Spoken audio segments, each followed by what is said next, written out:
let's make lemonade. Okay. Let's go to work. That's the signal! Go! Fence! It's beautiful!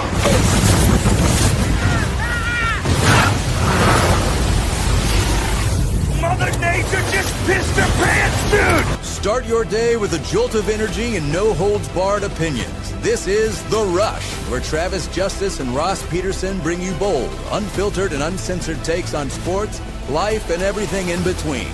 Buckle up and let's go.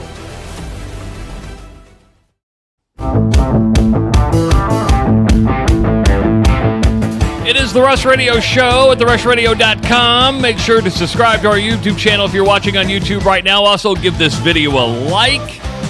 If you are watching on Twitter, give us a follow at Rush Mornings. And, of course, you can always follow us and like us on our Facebook page. I'm Travis Justice. He is the one, the only, wearing his contacts this morning, Ross Peterson. What's going on there, buddy? Not the only. There's other Ross Petersons.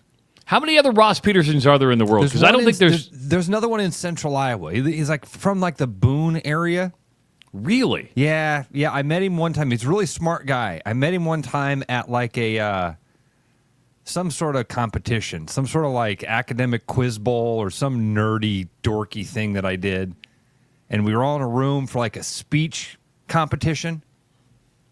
And the person's like, well, this is kind of a new one. We have two people with the same name. Will the Ross Peterson stand up?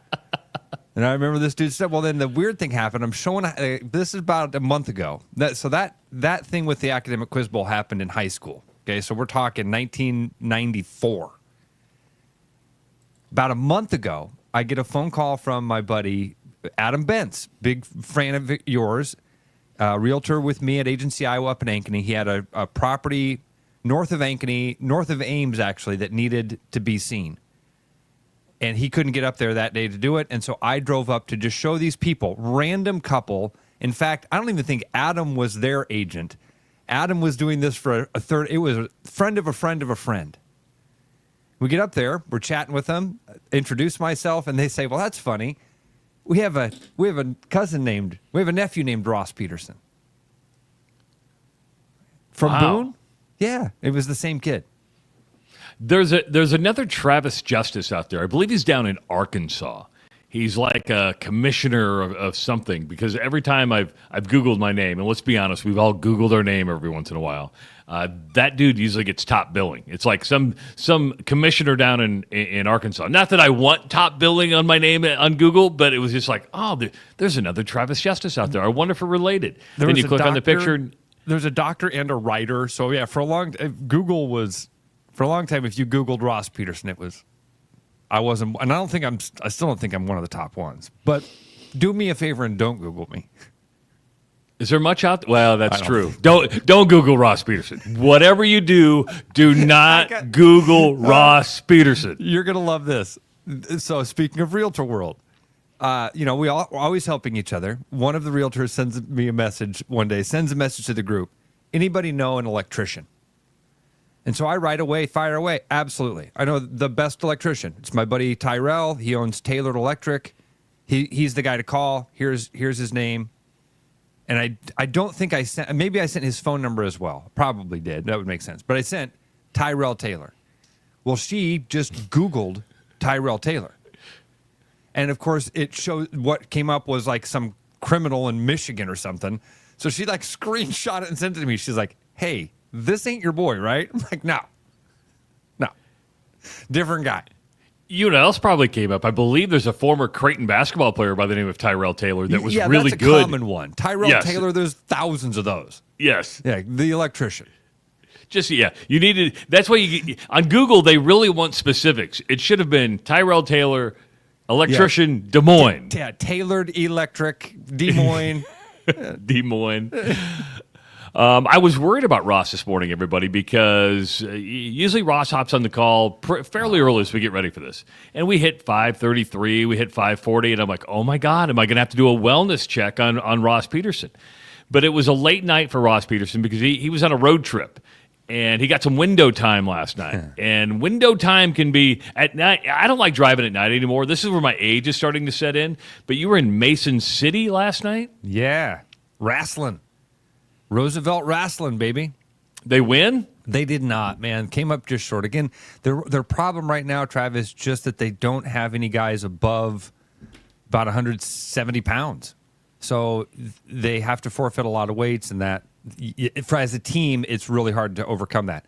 Individuals, they had a lot of great matches last night. So Eli lost his third period. He got pinned, but man, he had an awesome match. Had a terrific throw. So he's got something for the gram. Now, did he wrestle varsity last night, I take it? No, wrestled just JV last night. But man. I love windshield time, Trav. Very rarely do I not like windshield time. Last night was not an exception to that. I love it. It gives me a time to clear my head and listen to podcasts or a book on tape. I listened to a really long podcast last night, but I'm also trying to get through a book on tape. So give me some time. Give me some thinking time and honestly, to think about how much I love being a dad, dude. I thought about that last night. Like, it is the absolute coolest thing. I love it. There's no better feeling, right? No, it's just, I don't even know how to describe it, man. Driving to Mason City. I'm like, I wouldn't be doing there's nothing else I'd rather be doing. You know, and I'm a judgmental person. Can you believe that I'm a judgmental person? Can you believe that? Yeah. Thank you very much. Now, I know people who purposely choose not to have children. Yeah. And I'm kind of judgmental against that. Now, if you can have kids, I'm so sorry for you, right? Because I think a lot of people want to have kids, can't do it. I know people who absolutely choose absolutely not, and I'm like, oh, you don't know what you're missing. So I'm a little judgmental just because. And the ironic part of it is, Trav, my friends that have made that choice are some of my most brilliant friends, and I want to say to them, we need your kids. Exactly. You need to have like 9. And I just like, oh, if you only knew what you were missing. Yeah. The last thing I want to do is get to the end of my life and have nobody there with me, right? It'd be I've just gotten so much joy out of not even living vicariously. That's not it. I was never a wrestler. I'm not. Eli's 1,000 times the athlete I was. Trav, here's another thing that happened. This is the stuff that's really cool.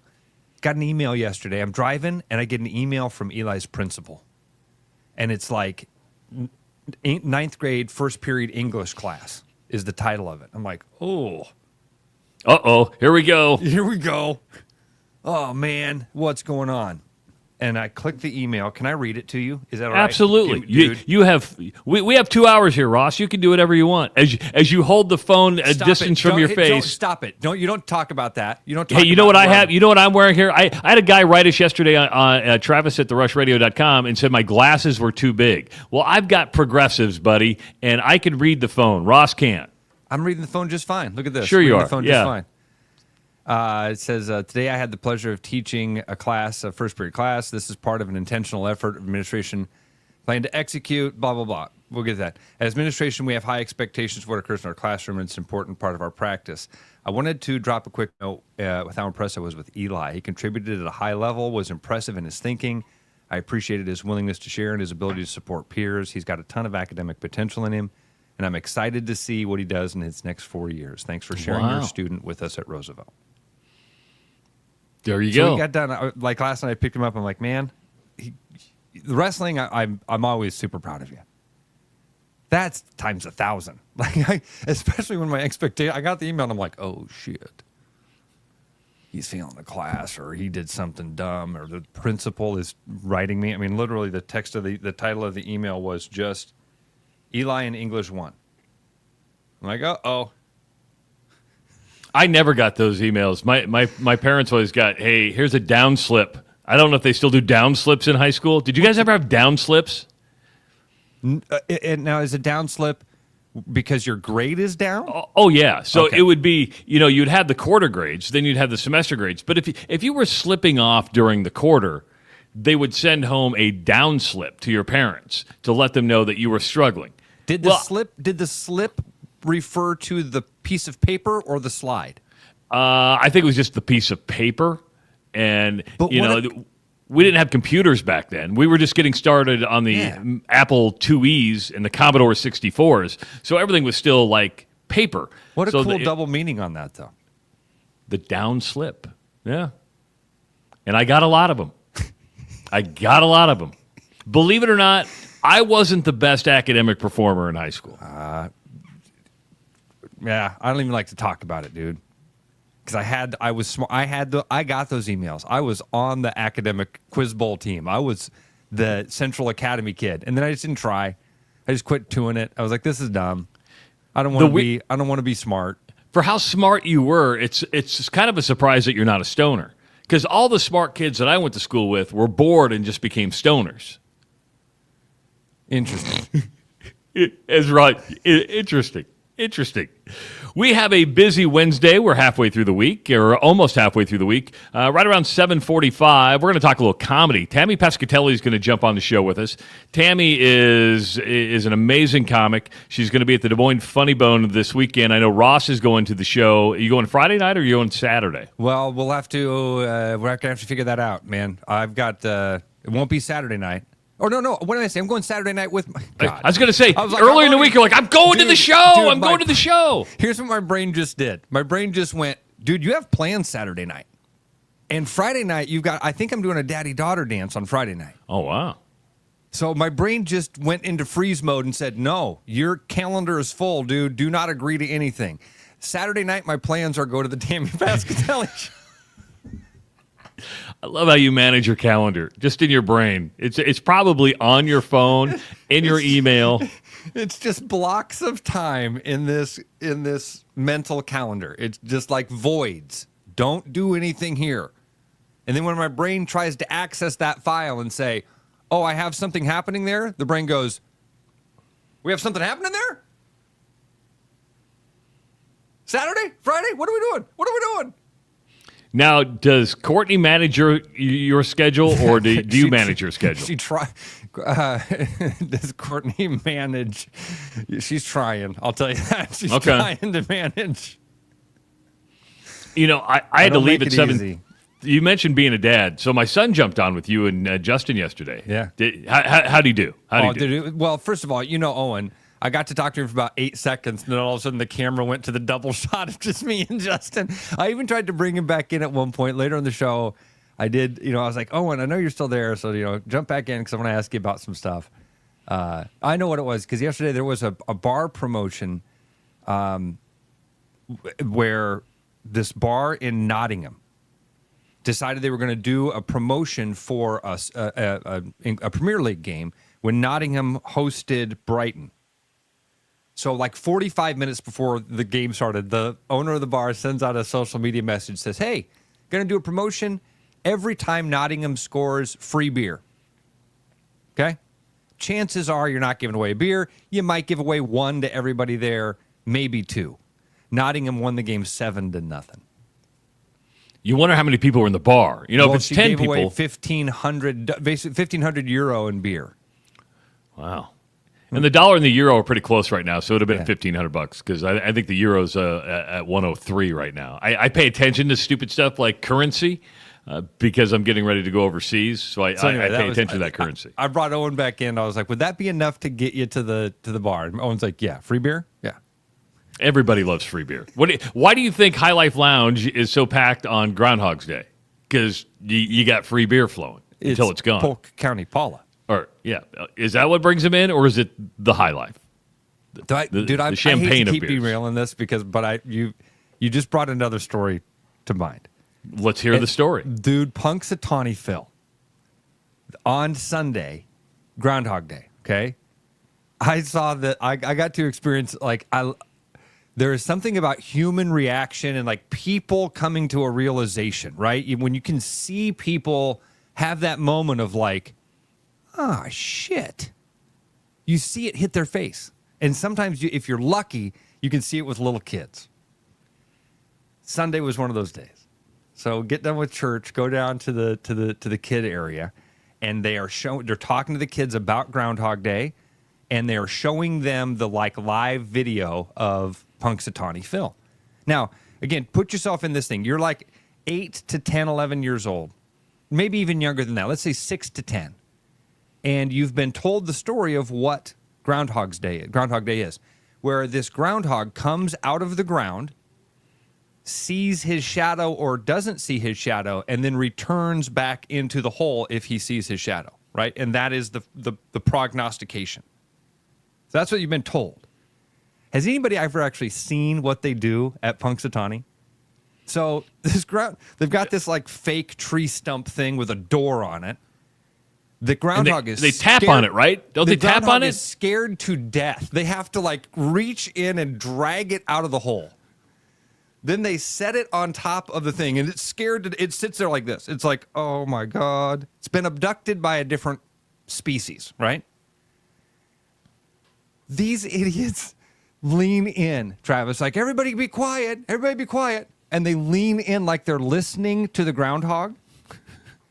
And then one of them picks up the groundhog and does the Simba thing. Holds it way up in the air and says, the Punxsutawney Phil has declared that he has seen his shadow and he's going back. And then they shove him back into the fake tree stump, right? The wash over these kids' faces of like, the fuck? That's what this is? All you have to do is show them Groundhog's Day, because that's what they do. They tap on it. They pull That's what they is. do. This is a bunch of people dressed up in beanie hats and, Then some guy reads some silly poem about the groundhog and how. But you know what? It's their tradition. I'm sure a lot of cities have different traditions that people go, what are we doing here? But It's their tradition. Then one of the kids was like, oh man, he saw his shadow. That means a longer winter. And right away, one of the ladies in the room says, but Polk County Paula didn't. And so that means a shorter winter. And they were like, ah!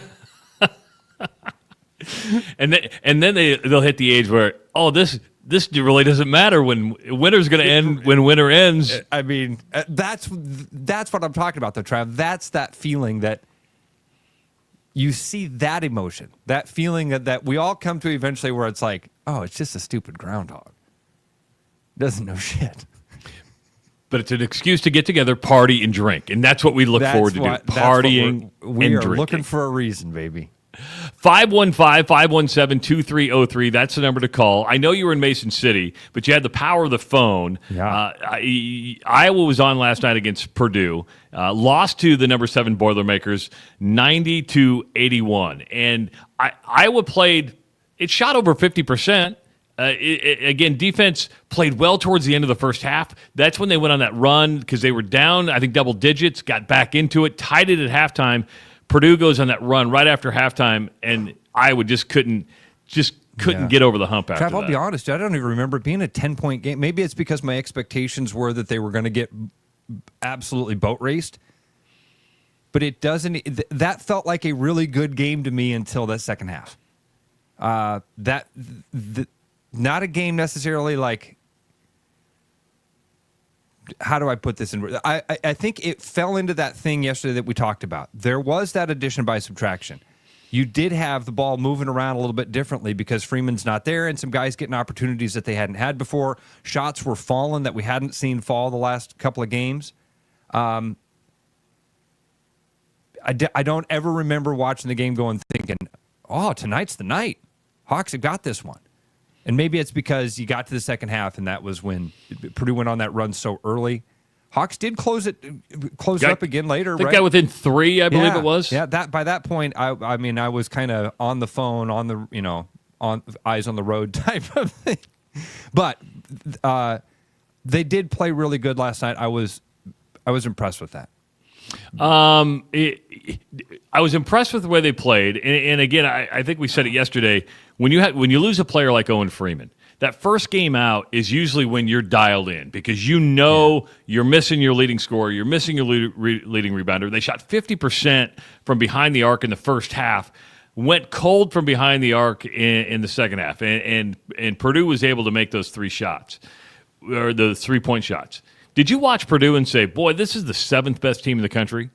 Because that's what I was going through in my head going, okay, That's Purdue's funny. good, but are they the 7th best team in the country? So, Trav, I think if the Hawks are not playing the 7th best team in the country last night, they probably win that basketball game. You had that sort of energy, ball movement, back on defense. Again, I think taking that energy that you're talking about that comes from losing one of your best players. We've all seen teams that do this. There's an adrenaline rush that happens there. I think if you're playing most of the other teams in the Big Ten, you win that game last night with that passion and energy on the court. Unfortunately, you were playing a top 10 basketball team, a team that's kind of been through a lot of those fires for several years in a row now. You can't take Purdue into deep water, not in February in Carver Hawkeye Arena. So the one player they did everything good last night. The one player on the court, it's weird to watch Purdue because you're watching Purdue and you watch Brendan Smith, who probably looks the least like a basketball player on the court, just because he's got a big old shaggy beard, right? It's like you're not used to like the Brewers beard guy playing basketball. He goes off for 31 last night. He was absolutely incredible. He was 5 of 3 from he had 31 points, 3 of 5 from behind the 3-point line, 11 of 15 field goal, and 4 of 4 free throws. 5 of 3 from 3-point range. That should make the news. I mean, he reversed the physics of everything that happens in basketball. My dyslexic brain, I'm looking at my sheet, actually wrote 5 for 3. I'm like, what was I thinking? What was I thinking when I wrote that down? Like how you then just Ron Burgundied right through it and read what was on the page 5 in front of you. Whammy! Is 5 of 3 possible, Bert? Uh-oh.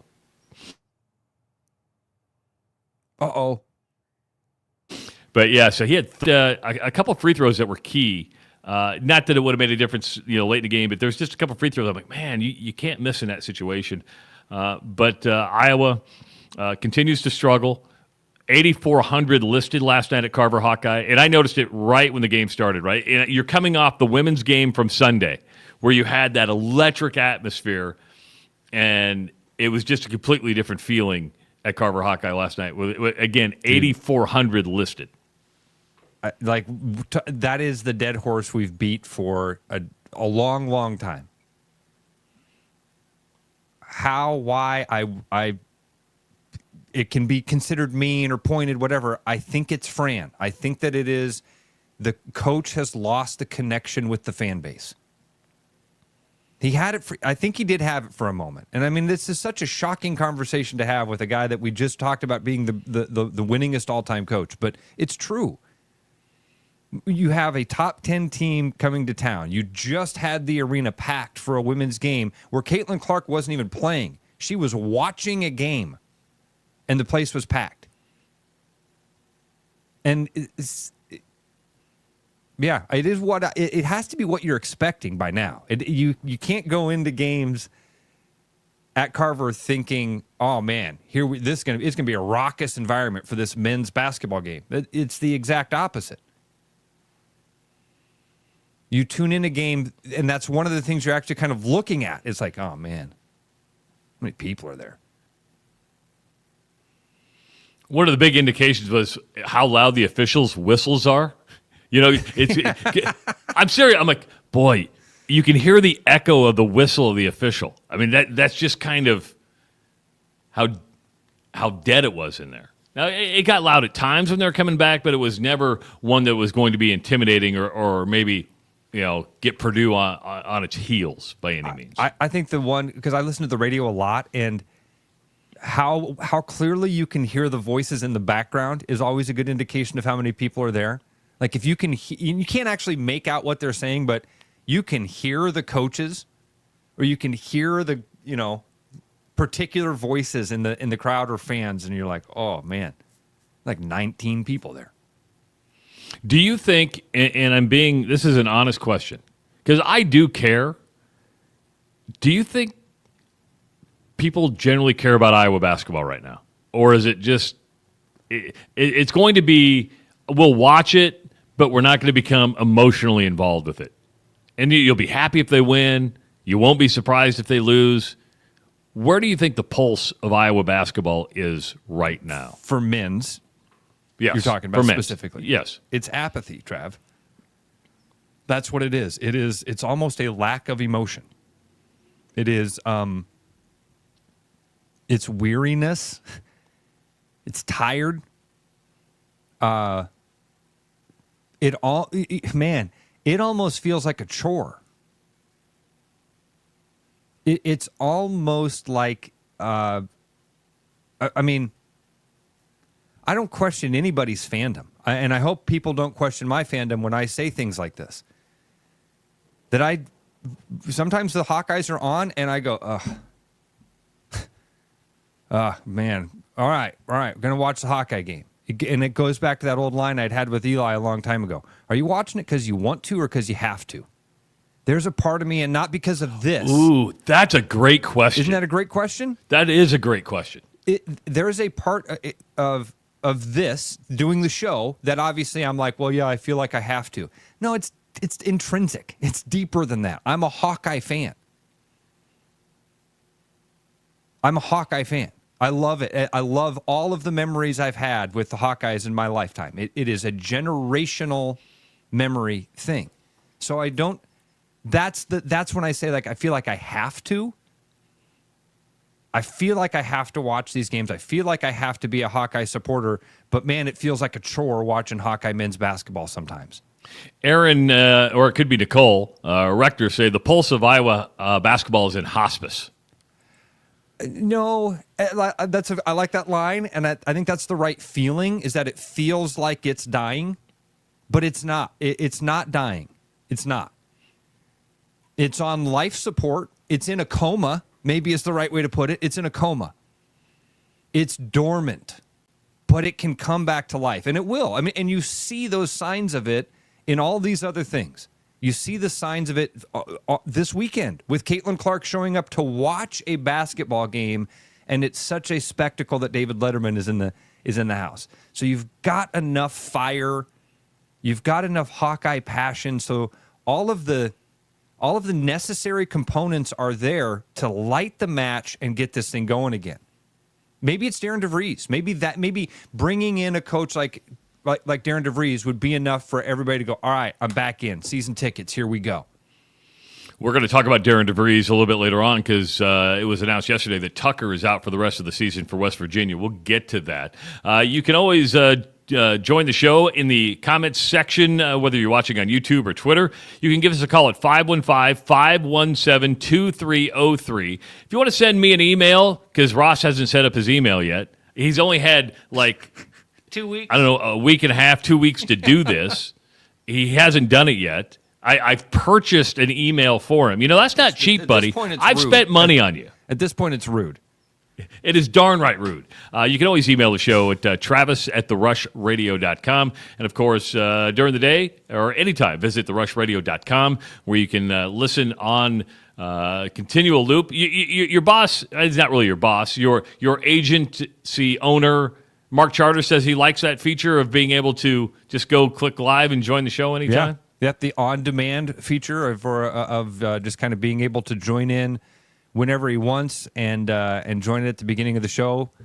It's the feedback we've received, Trav, has been amazing, and thank you all for grabbing me in the streets or wherever it is you've seen me and saying stuff or shooting me an email or text or whatever. It means the world to us that. And some of it, even the critical stuff. If you've had problems with some downloads, let us know, please, because we are figuring all of this stuff out as we're moving along here.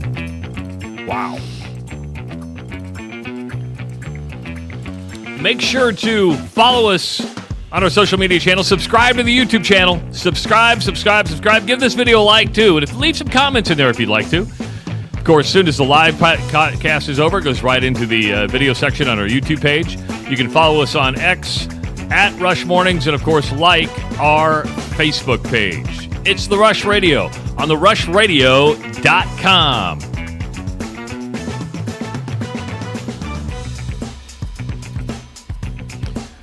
Ross Peterson, we're lucky enough to have wonderful advertisers join the Rush Radio show, and one of the newest ones to the show is Bats and Bugs. Met with Corey last week. Trav, and got, really fun guy, first of all. He's going to be a great fit for our show here. At some point, we'll have him come on and chat with us and share some of his expertise with our listeners. But I did learn a lot of stuff. I didn't know that bats are actually a protected species in central Iowa. We had bats in our neighborhood for a while. The guy across the street had them several years ago, and I never really understood what was done to get rid of them. But you can't use like poisons or pesticides. They can only legally be done with certain treatments for your business or home. And Bats and Bugs Pest Solutions offers an eco-friendly approach to that solution.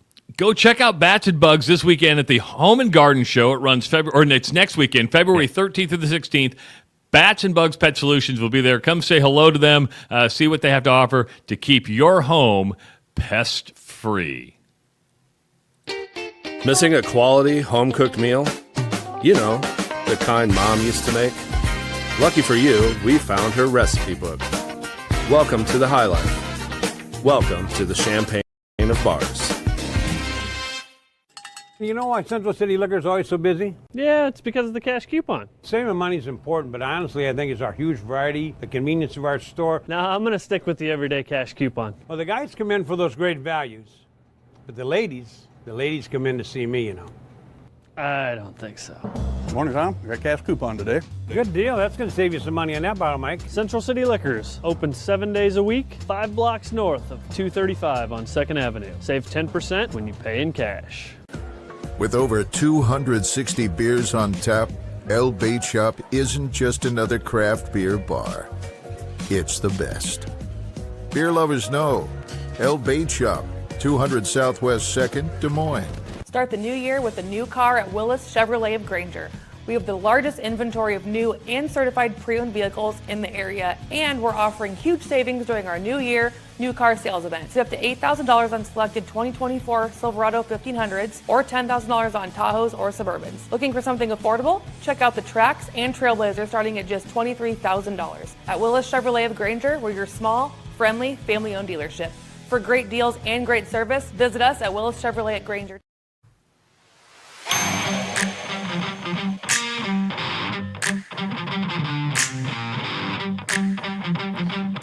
Listen all day long at therushradio.com. Click the Listen Live button. If you don't want to join the show in progress, listen to the replay of the show on your favorite podcast channel. Just hit your subscription wherever you subscribe to podcasts. It is The Rush Radio Show, powered by Willis Automotive.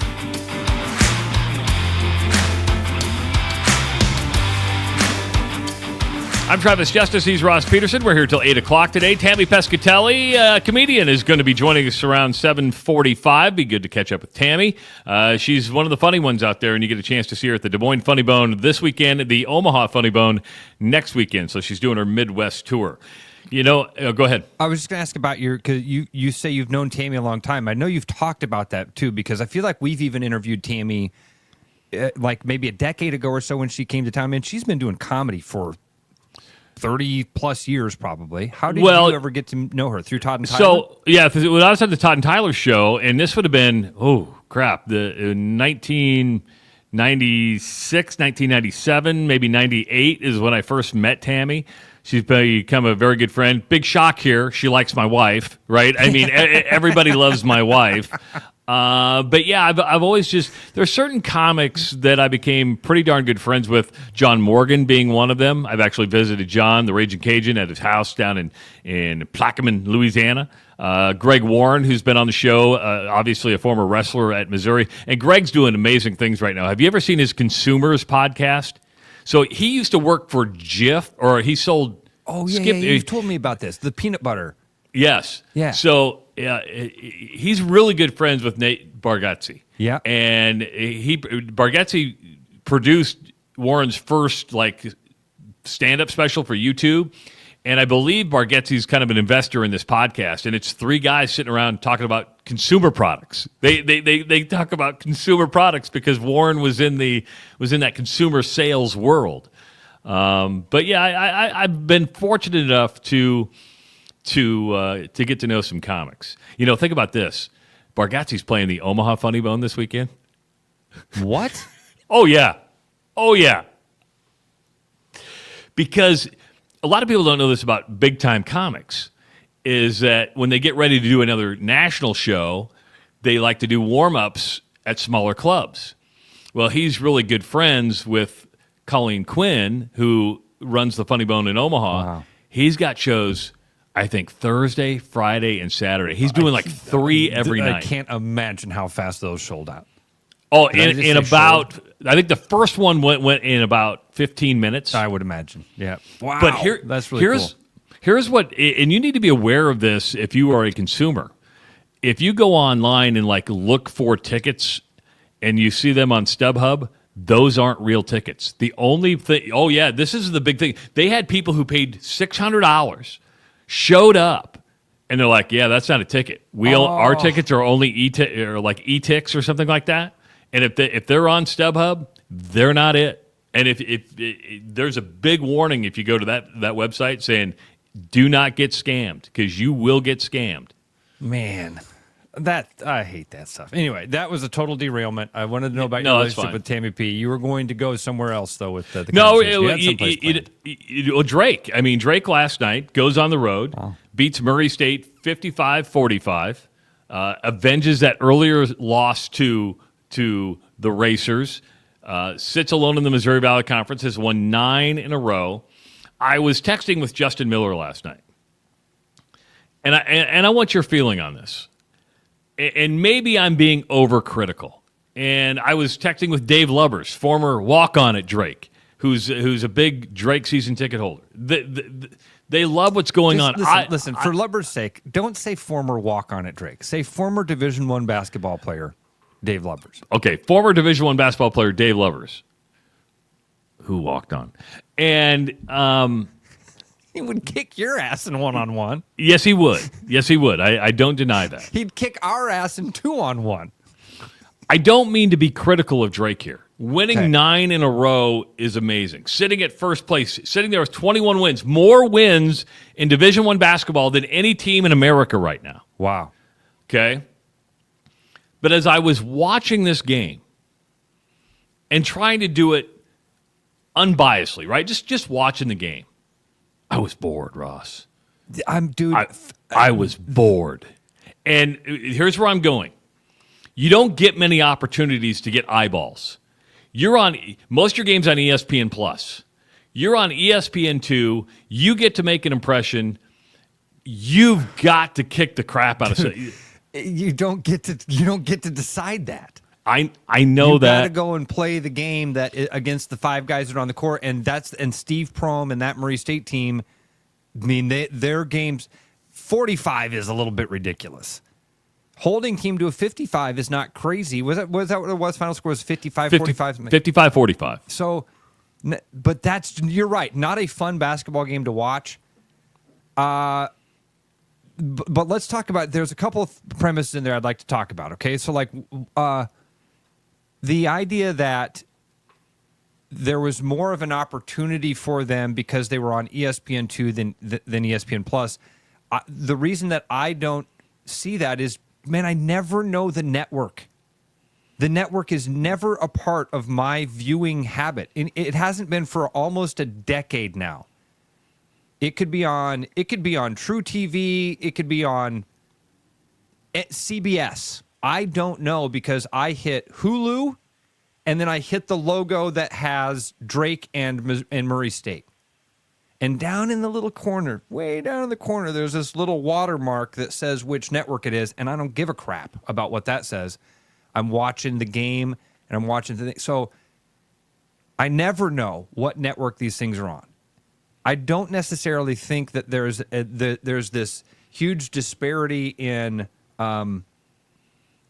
future opportunity because your game was on ESPN2 and you didn't put up 85 points or something. I get what you're saying, that you got there's more people on those network things still. You're getting more eyeballs, but how many of those eyeballs are tuned in that way of like, man, I might become a Drake fan if this game is really fun on ESPN2. I don't think you're going to become a Drake fan. I think what happens is you can get more people if you are, but it's the style of play that Drake plays, right? I mean, they go till 3 seconds on the shot clock. They're built this way. And Murray State too. Both those teams play that style of ball. I go back to when I covered Creighton on a regular basis when they were in the Missouri Valley Conference. Dana Altman knew when they were on TV. They knew that they had to impress to get people talking about them. And I guess what I look at is if you're a writer, if you are – and not that writers pick who's in the tournament. They don't do that. But you can have start people's going, man, I watched this Drake team last night. They can have some impact. And have an impact going, you need to keep an eye on this team. I watched the game going, oh. Yeah. Oh. You know, Trav, that's a good point of like some of those people that are going to be making those decisions might have watched Drake for one of the few times last night. Yeah. Sell yourself. Yeah.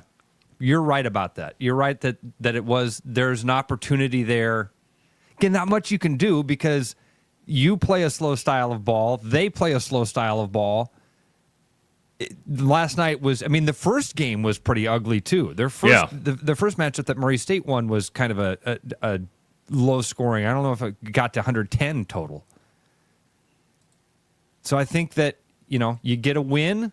You said all the things right. 9 in a row, 21 wins in Division I basketball right now, 21-2. I think both of those most wins, and I don't think there's any team with less than 2 losses in all of Division I basketball.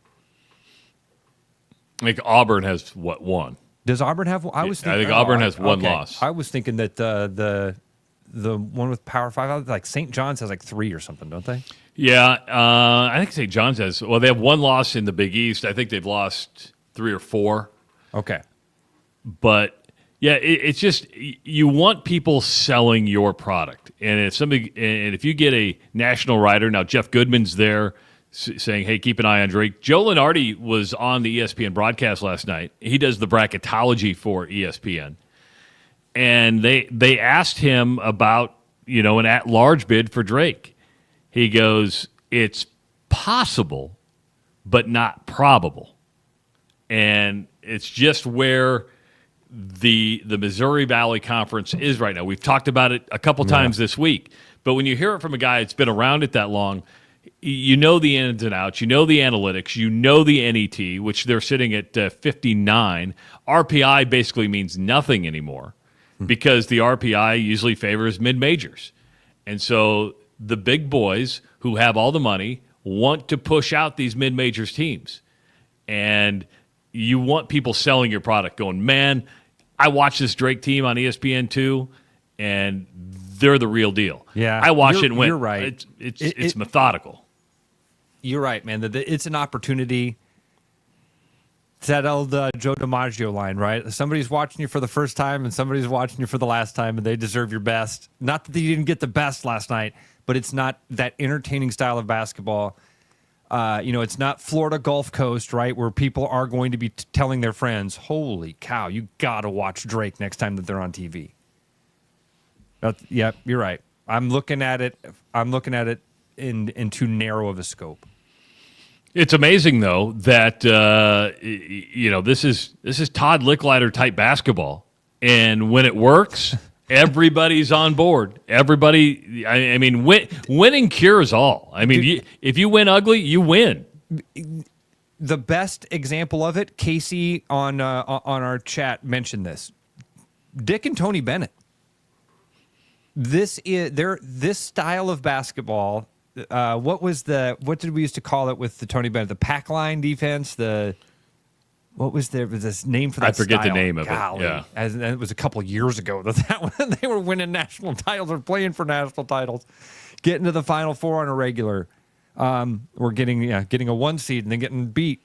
When it works, it's awesome and everybody loves it. Wisconsin did it for a long time, right? Yeah, with Dick Bennett.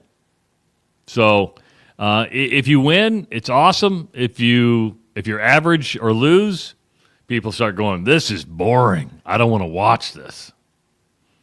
And look at the Hawkeyes. Hawkeyes score a lot of points. There's a lot of offense in Fran McCaffrey teams. It's winning. It's winning. It's not style. It's winning. And then sometimes winning isn't enough. then you got to win with the right style. Speaking of winning, St. John's, ranked number 12 in the country last night, beat number 11 Marquette 70-64. The Johnnies are now, or the Red Storm, they were chanting Johnnies last night, now alone at first place, I believe, in the Big East. I think we have to bring this up. Is Rick Pitino one of the greatest college basketball coaches of all time? Yes.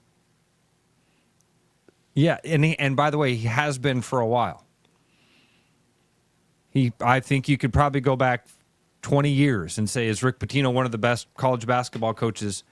You'd say, yeah.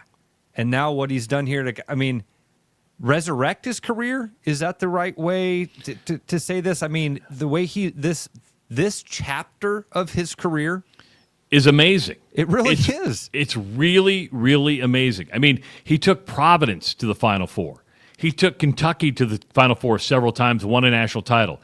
He took Louisville to the Final Four a couple times, won a national title, had it taken away from him, but he won a national title, right?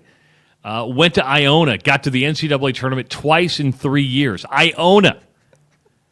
And now at St. John's, has St. John's on top of the Big East Conference. And here's a guy that's in his 70s. I don't think we look at Rick Pitino like we do Mike Krzyzewski, like we do Dean Smith, like we maybe even Bill Self. That's a good point. But when you look at the way he's able to build programs and win, I don't know if anybody's done it at his level at the number of schools that he's done it at. The repetition, the over and over and over. And then again, there's a reason there's a reason he's had to restart a lot of times. But look at the proof is in the pudding, right? And that dude's pudding is in the Final Four with about every place he's ever coached. Is it because, Krzyzewski wasn't a polarizing guy. And he was at Duke forever, and he wasn't polarizing. I don't think Dean Smith was a polarizing guy. Not at all. Bill Self to Iowa State fans is polarizing, but I don't think Bill Self is really that big of a polarizing guy. Rick Pitino is a hot coal. That's a great way to put it. Trav, is it he's always had the slicked back hair, but Pat Riley's always had that same greasy salesman-y look. Dresses like a gangster, right? Has that East Coast attitude, but man, he wins. He does. No matter where he goes. I would have liked to see if Krzyzewski would have been successful somewhere else besides Duke. It would have been neat to see if Dean Smith could have won somewhere else besides Carolina. Bill Self has won at Tulsa. He he had a great team at Illinois, but he has the facilities in Kansas. Rick Pitino's won in places you shouldn't win, and he's won at places that are blue bloods. But he's been able to just do it over and over and over again. Why is he? I want to think about this for a while. Why is he such an outlier in that reputation thing? You're absolutely right. We don't see him in the same light. Most of it, we see him in some sort of different shade than those great coaches who are what's the phrase, above reproach, right? You can't say anything bad about Coach K. You can't say anything bad about Dean Smith. You can say some bad stuff about Bob Knight. I think it's in that it's a really weird thing that we do with our brains there, isn't it? And because he is in a weird category of reputation.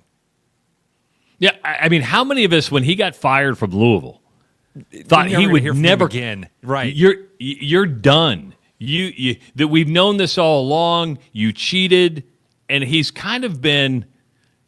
I don't want to say because Bill Self basically got off scot-free in that Adidas scandal, and a lot of people thought, well, you had to forfeit games, you had to give up the national title. your coaching career is done. Goes and coaches over in Greece, and you're like, talk about the death of a salesman, right? And then he ends up at Iona, and you're like, that's where you're at, some lower mid-major school. Oh, Rick Pitino's got this team in the NCAA tournament. And then St. John's comes in and goes, yeah, we'll take a 70-year-old guy to be our coach. And boom, within 2 years, has it leading the Big East.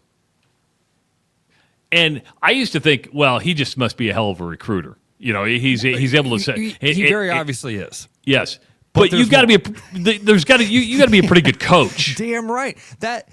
Trav, we've seen this over and over in college sports, man. Recruiting a kid does not mean anything by the time he's 23 years old.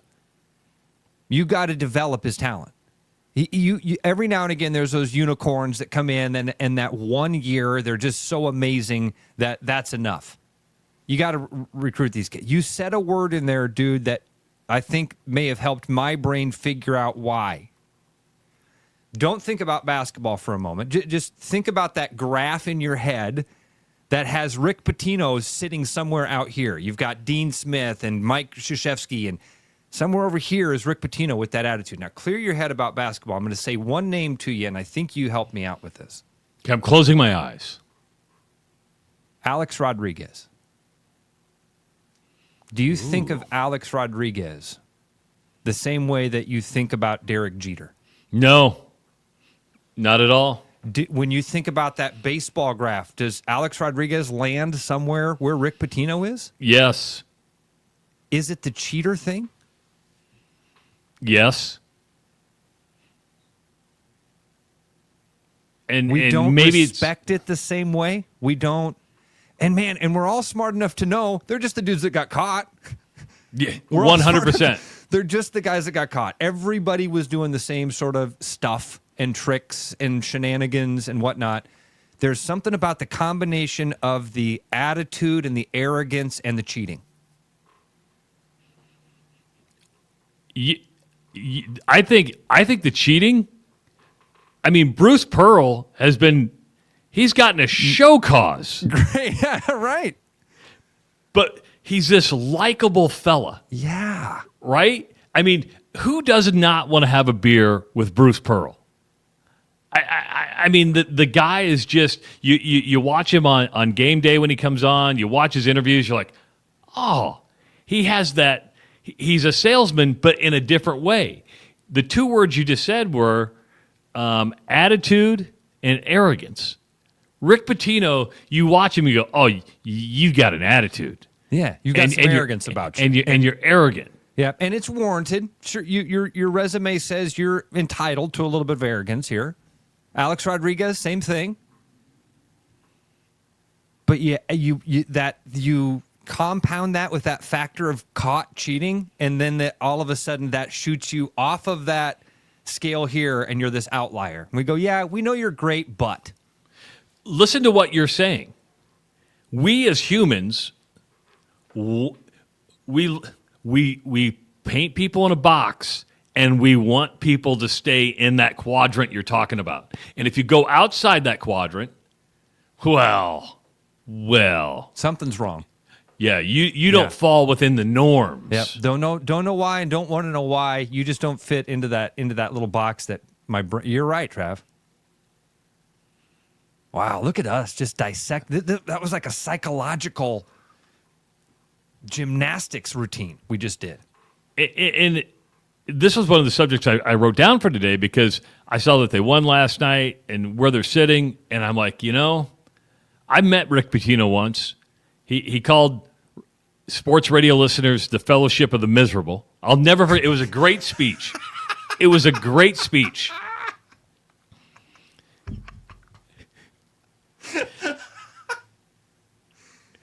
And that's fantastic. I remember I was doing a radio show on Big Sports 590 in Omaha, and it was right after that speech. I just said, I took it. We made like cards saying you're a card-carrying member of the Fellowship of the Miserable, and he was actively just showing his disdain for what we do as a living. But I'm like, he's kind of right. We all come here for therapy a little bit. right? And everybody knows everything. So funny. That's so good. He's a character, man. He is he's a part of the sports lexicon that it is, again, I think outlier is the right word for it. His reputation takes some describing. It really does. For some reason, you said that word cheater or talked about how, he got caught cheating, and that triggered it for me. And all of a sudden I saw A-Rod out there with him, went, oh yeah, that's the thing I'm feeling. That's it. The guy, not only is he arrogant and wins, and he's got this attitude about him, but he got caught cheating. So screw you. You don't get to be in that quadrant anymore. You're back over here. I got an announcement to make because, you can see him down in the right-hand corner. Coming up at 7, we got about 5 minutes before we get to break, and hopefully he can hear us. But can you hear us? Give me a thumbs up there, Skylar. Okay, you can hear us. So it'll be right around 7 o'clock. Just so you know, I don't see that. Okay. So right after 7 o'clock, State Representative Skylar Wheeler is going to be joining us. As last week we talked about a proposal, I believe it's File 153, in the Iowa legislature right now about bringing college baseball back to Iowa State and UNI.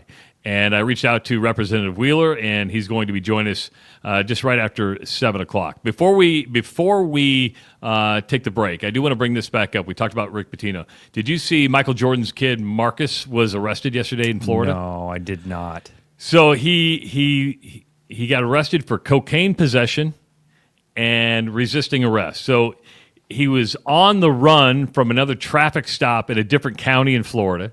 He got his Lamborghini SUV stuck on the railroad tracks. A commuter train was coming. He couldn't get off the railroad tracks. Cops show up to help him get off the railroad tracks where he'd buried kind of in that rock right by the railroad tracks. And they're like, you're kind of glossy-eyed. He goes, yeah, I'd been drinking a little bit, but not enough to be over the legal limit. They said, well, could we search you? And they pull out a plastic bag that had some white powder in it and found it to be cocaine. And then he refused a breathalyzer test, refused the sobriety test, and then he resisted arrest a little bit going into the cop car, which was a no-no. So I was surprised cocaine possession was a misdemeanor offense down in, because it was such... I just thought if you had coke... He must not have had much then, He didn't have... No, I think it was just kind of the leftover residue. Oh, okay. But it was there. That's flour in that bag. That's not even cocaine. Give me that bag. I'll show you. I'll just lick it and show you. That's flour. Here, look at this. Watch, It's not cocaine. No, flour. I do that. Ah, man. First of all, do you call Dad first? Do you say, Dad, you're not going to like the headline tomorrow? You're not going to like the headline. Probably something like that. Yeah. The crappy thing is, if Dad's not Dad, nobody knows. You know what I mean? That's true. If your name is Marcus Smith, this is just an arrest and some jackass who got his Lambo stuck on a train track. So yeah, that's, man, crappy situation all around. 515-517-2303. You can also email the show, Travis@therushladio.com. That's Travis@therushladio.com. Speaking of therushladio.com, visit therushladio.com 24/7 and listen to a replay of the show if you missed any part of it. It is The Rush Radio Show at therushladio.com. Not too many places hit all the right notes. But when it comes to great atmosphere and delicious scratch-made food, Truman's is the name to know. Game days are for Chiefs fans, but every day is for the food fans. Truman's, get to know us by name. I'm loving these wooden nickels, Brian. Yeah, I suppose everyone is catching on. Just spend $20 to get a wooden nickel. It's 25. Collect 10 and add up the savings on your next purchase. Some of these are worth $5. That could be huge. I know, right? That's why you have to spend $20. It's 25. Collect 10. It's like money back to you. Spend 20, you get another wooden nickel. It's 25. Collect 10 and add up the savings. It's huge. Central City Liquor is home of the 10% cash coupon. And the wooden nickel program. It's huge. There's a new spin on casual dining near Drake University. Lucky Horse Beer and Burgers. Craveable faves, flatbreads, delicious burgers, frozen cocktails, and a crazy cool vibe. Get to Lucky Horse Beer and Burgers today. What's going on, everybody? It's Bobby here at Land Rover Des Moines. Just want to say Happy New Year, and I want to invite you guys in because right now we have over 35 Land Rovers in stock, ready for immediate delivery, like this Range Rover Sport here with $2,000 in loyalty. This is a great time to come on in, find a great vehicle at a great deal. So stop down and see us at the showroom or visit us at LandRoverDesMoines.com. We'll be glad you did.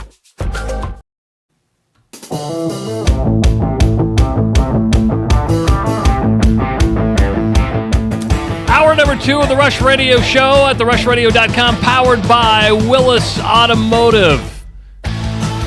Subscribe to our YouTube channel. Give this video a like. Follow us on X at Rush Mornings. And, of course, you can also like our Facebook page. I'm Travis Justice. He's Ross Peterson. Good to have you along on a Wednesday.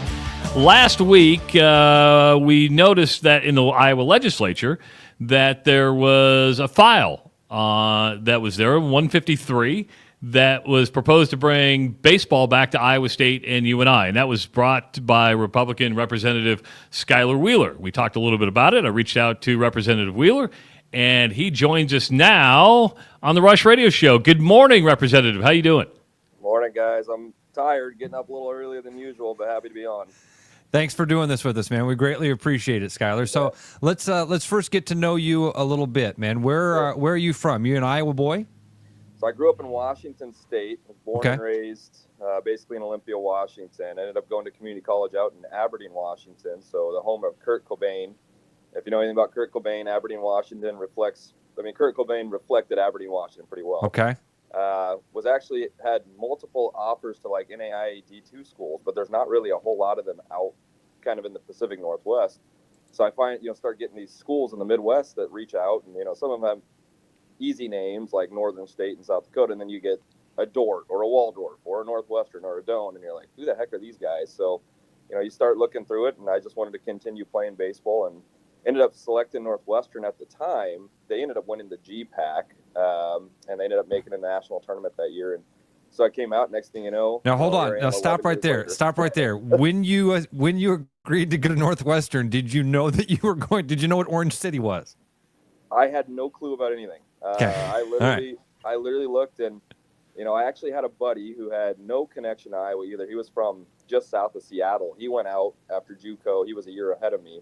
He ended up playing out there, and he just talked about how much he loved it.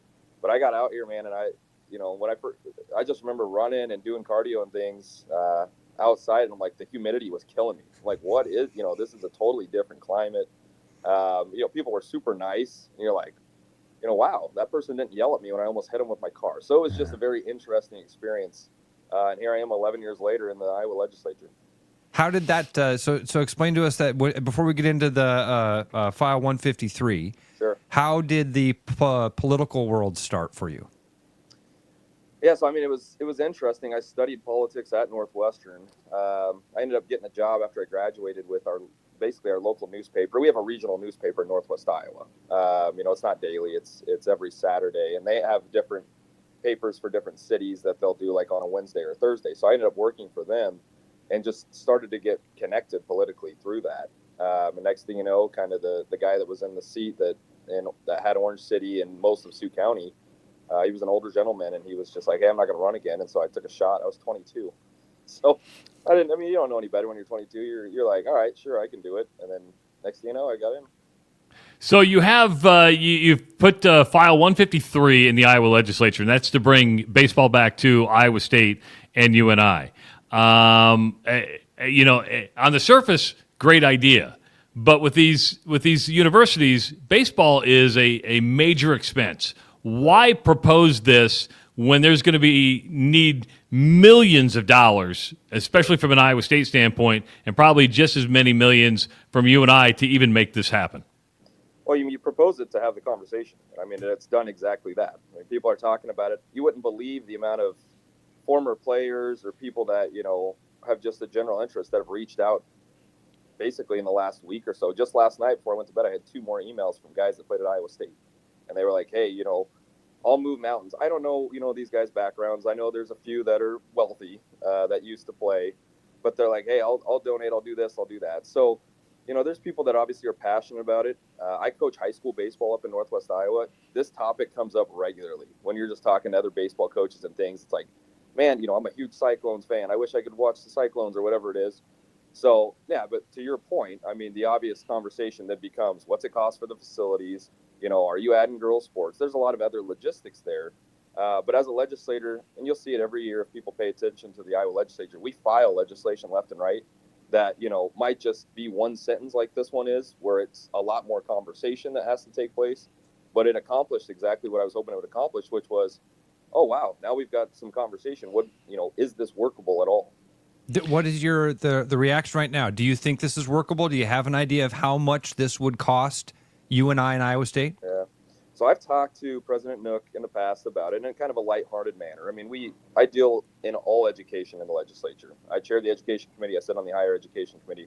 So we've, regularly worked with the regents on numerous different things and what's, on their budget as just an operating, school. In passing, I've mentioned it to Iowa State as well.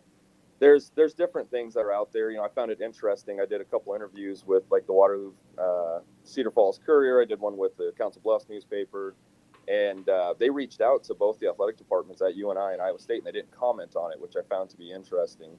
So some of the work that I've done just to research on the side, like what would this cost? What do you need? What's the facility? What's the operating expenses? I think one of you guys mentioned earlier, UNI would be obviously cheaper than Iowa State would be.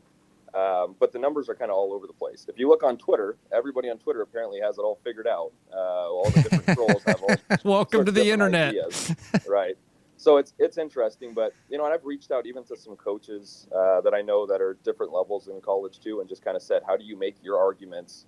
How do you justify being a small NAIA school? How do you justify that to your college, for instance? And so it's been an interesting conversation, but we'll see. I mean, the regents haven't necessarily engaged in the conversation yet. And, yeah. Well, being a Republican, which you are, a lot of, Republican belief is smaller government, less government overreach. Do you think this is government overreach? And would you put tax dollars to this? Or are you just saying, hey, we want Iowa State and UNI? Because a lot of people are asking now, hey, public schools are getting defunded. How much tax dollars would you anticipate going towards something like this, if it even got as far as you want it to go? Yeah, so public schools get almost $4 billion in the state. They're the biggest expense to the state. K through 12 education is. It's about 43% of our entire budget. So anybody arguing it's being defunded is not making a logical argument at all. The numbers just don't agree with that whatsoever. No, I'm not looking to put tax dollars to it. There are some states that do some kind of funny things. Florida's got a little bit. I think Oregon uses I'm trying to remember if it's gambling revenue to some degree to fund some of their women's sports. I have had proposals brought to me by, I would say, conservatives that want to use a form of the sports betting money for NIL for our schools. And I'm like, well, once you open that cage, you're going to be opening it to, what are you going to say, the community colleges or whatever else it might be. Yeah. So you have all those different things. Is it small government? I mean, we regulate the regents on everything. I mean, we have control over them overall as a legislature. They have the board of regents, but the legislature has, authority. We take action on numerous things. We found that they were spending $10 million as Regents universities on DEI, for instance. We found that were spending multiple millions of dollars on different classes and things that we just felt were not appropriate for the state of Iowa, and we took action on those. Am I looking to, force the universities to do this without an answer? Of course not. And I've had that conversation with them behind the scenes that we're not going to put them in a bind or tie their hands. But I did want to start the conversation and had the conversation in behind the scenes with them and thought, you know what, there are enough people out there that find this to be an interesting enough topic that here we go, file it. Took about 20 seconds. I love when people are like, oh, we have other things to worry about. It took me 20 seconds to request that bill. Literally typed in, bring baseball back to Iowa State and UNI. Done. Do you expect it to go anywhere? Seriously? Yeah, so I'm going to have a subcommittee, which is a public hearing on it. And like I said, the bill, basically the inner workings, if you don't follow politics, when you file a bill, it goes to a committee, and then the committee chairman makes the decision. So if I really, really, really wanted to force, everything to go my way, I would have just filed it in my own education committee as a chairman bill, and I didn't. I filed it as a personal bill. I wanted to make sure that it was a personal bill. But we're going to hold a public hearing on it and look forward to hearing from the universities and continue to have these conversations with them. I want them to be successful, but also at the same time, there are people out there that feel passionately about this, as you guys have seen.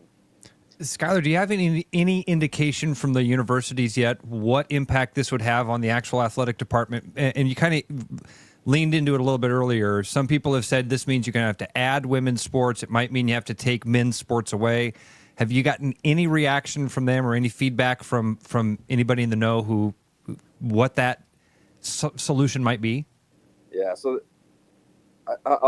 some of the conversations I won't get into. Like I said, I talked to President Nook on the side, and he was never like, oh, no. I mean, he's like, we'd love to, right? But there's obviously things we have to work through.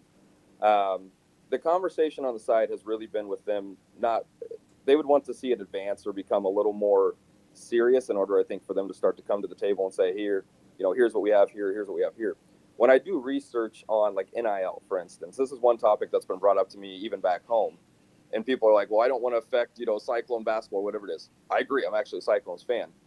Baseball does not suck up much of NIL. These guys are looking to try to get drafted. They're looking to try to, get their opportunity to go in the MLB to make the big money.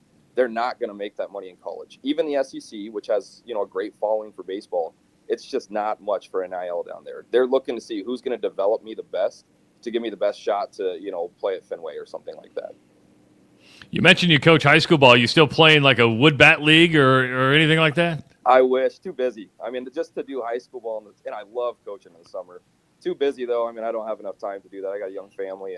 But do you ever just flex on J.D. Schlotton and be like, dude, I would take you deep? No, I've told him before. We actually had a softball game against each other this summer. We each homered in it. But I told J.D., I was like, man, you should have been on this bill with me. And he was...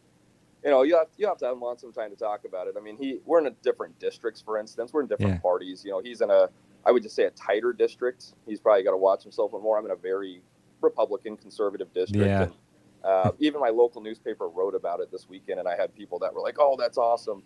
There is a local, there's a local league. So like up in Larchwood, they play over in like the amateur league in South Dakota and things like that. But, I wish. I do flex on the kids sometimes in high school, though. When we're taking BP outside, I will take a bat and try to launch on them, and it's pretty fun.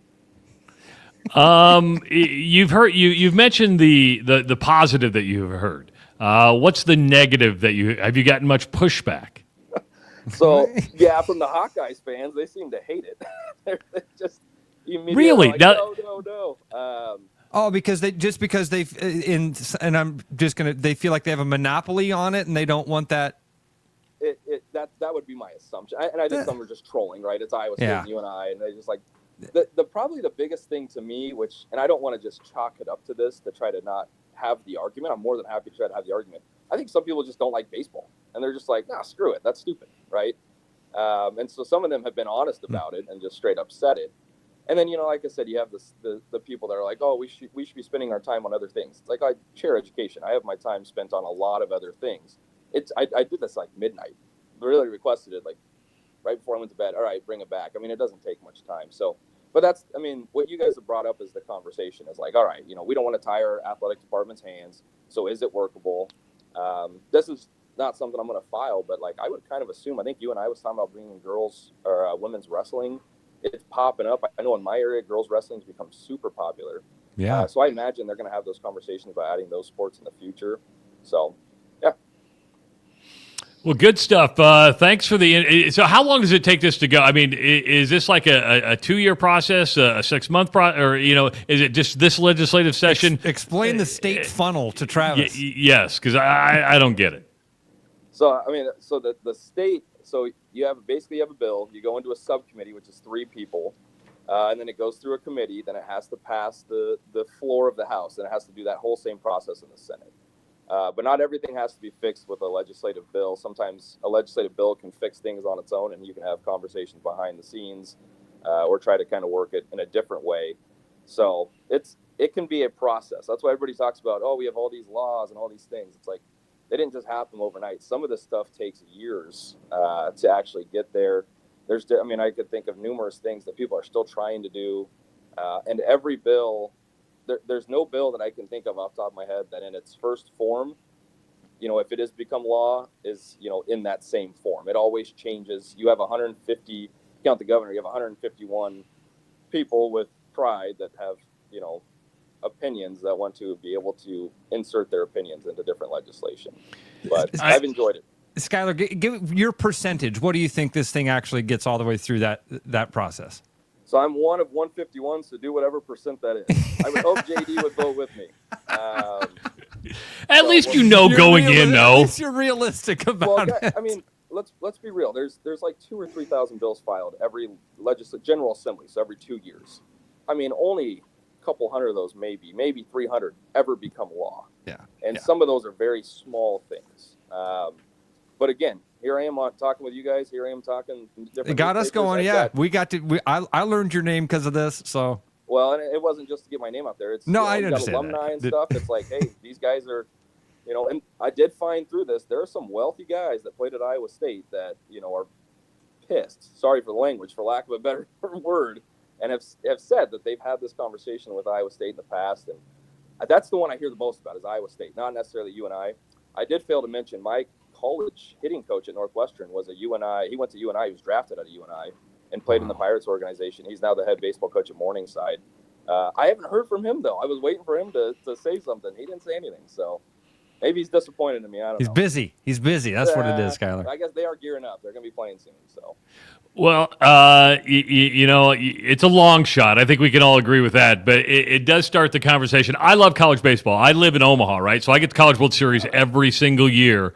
I know the passion of college baseball, but I also know the real dynamics of college athletics and the expenses that go with it, plus Title IX.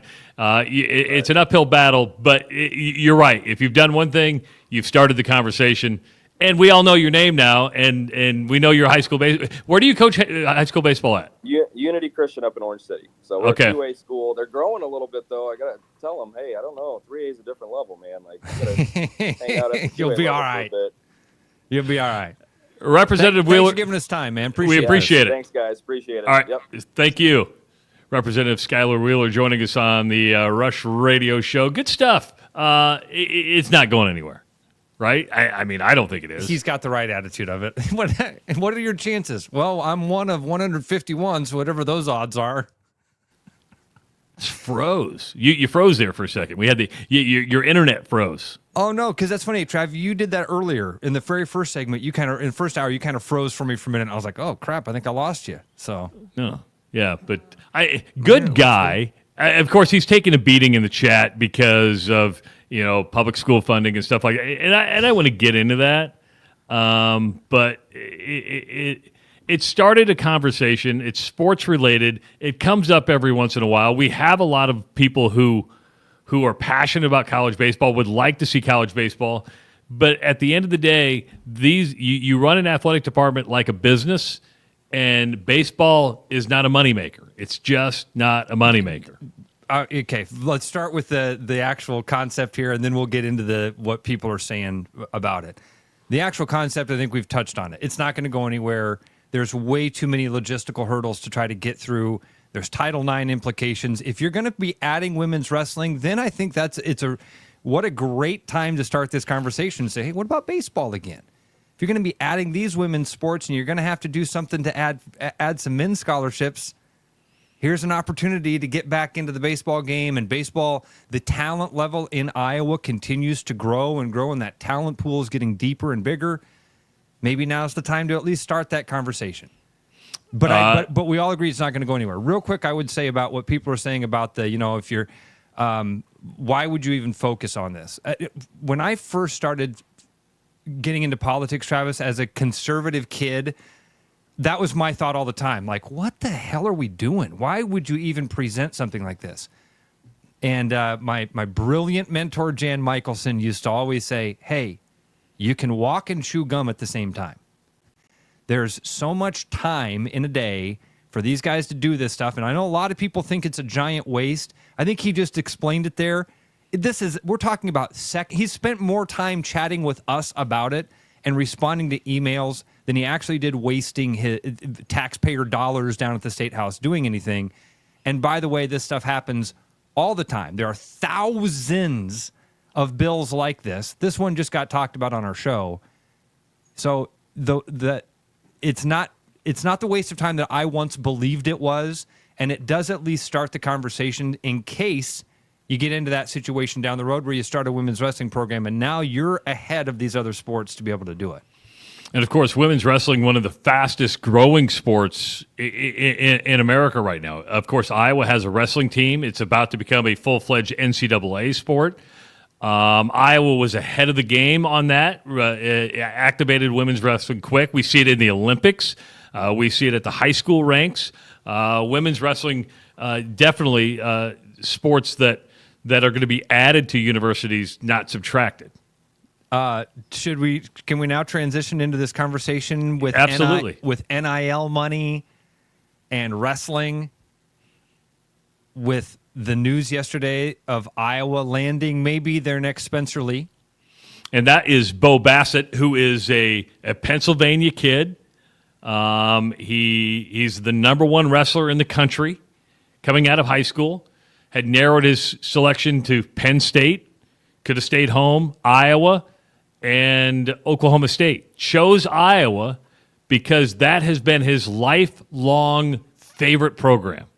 I mean, that's where brand makes a difference. Now, the problem is Cael Sanders is building a brand. I mean, in 10 years, wrestlers today are probably going like Penn State's the model. But for a lot of family, Iowa, Dan Gable was the model, and you're probably influenced by that.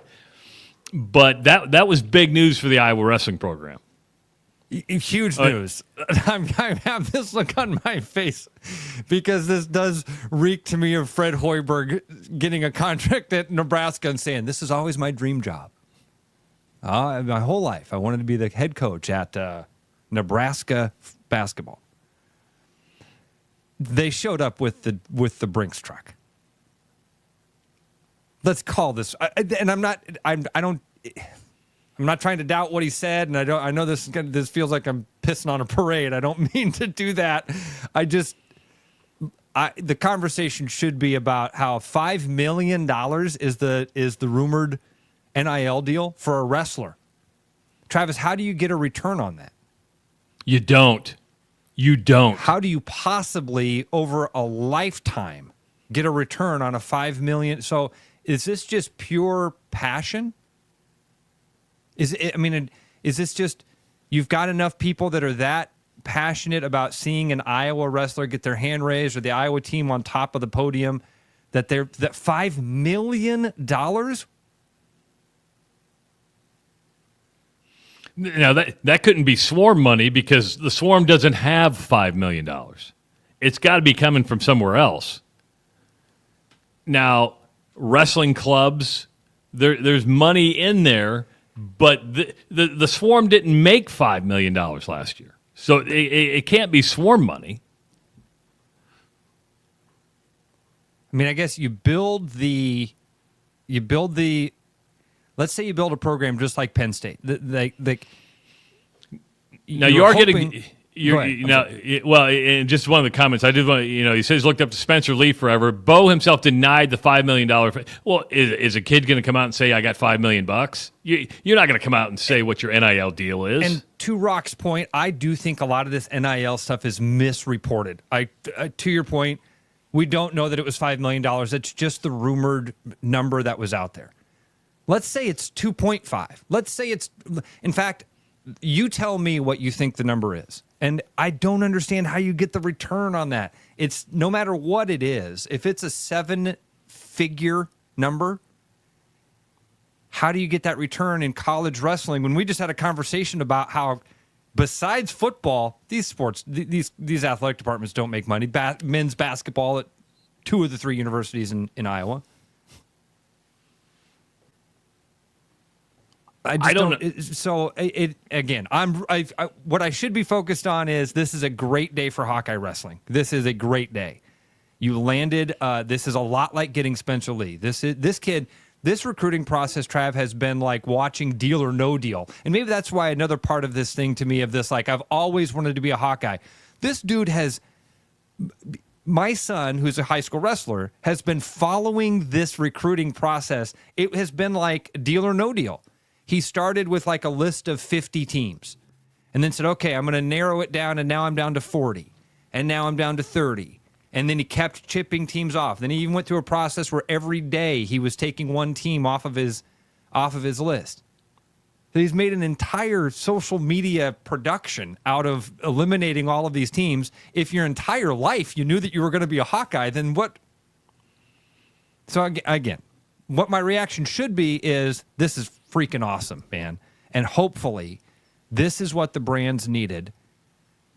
You've kind of compounded this on top of the Spencer Lee thing, because he was a lot like this. The number one recruit, the greatest wrestler that's going to be coming through college. They knew that when he was 16. You landed that guy. Penn State still spread the gap. Yeah, I mean, I'm sure Cale Sanderson cares, but he's like, whatever. We're winning national titles, because one guy's not going to win you a team national title. I will. This time to say, Bo's best friend is like the second best wrestler in the country, and he's coming to Iowa too. So you did land kind of a 2-for-1 with that. I don't know that he's the second best, but his best friend is a great wrestler as well, and is also coming to Iowa. Who knows what? And I haven't heard any rumor about what he's getting out of it.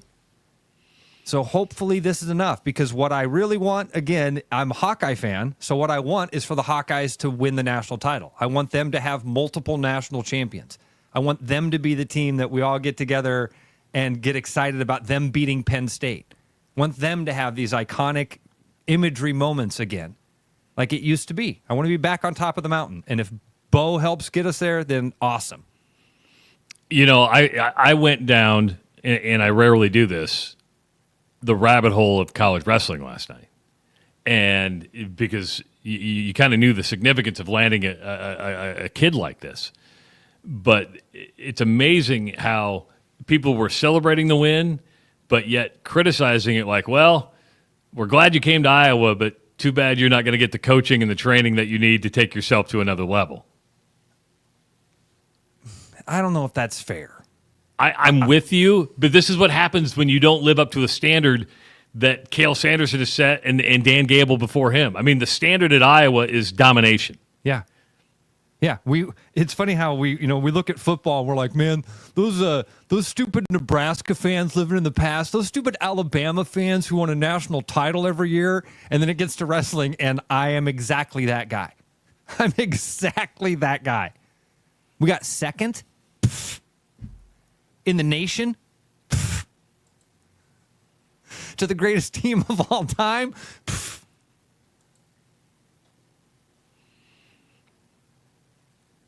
Do you like the brands? Do you think they're the right fit for Iowa? Or is it to the point where you've been around so long that people tire of you? Say that again. I'm sorry, Trav.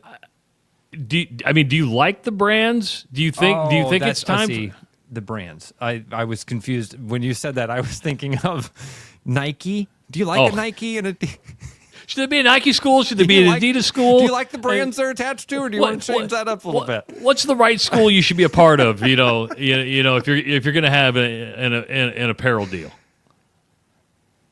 Man, Trav, how do I feel about that? Because there's nobody out there like Cale Sanderson, and I say that, but is there somebody that deserves a shot to be that guy? Is there somebody, if you gave a Schwab the resources that the brands have had, what would that mean? Is Spencer Lee the guy? Is one of these Penn State wrestlers that's, I don't know. Boy.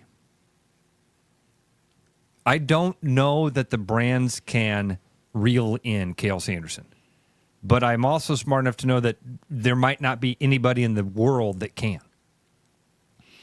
I will say this. The pressure mounts with a signing like this, right? Though, is that if you get the number one wrestler and you get some others to follow, you've got 4 years now to be in that national title hunt.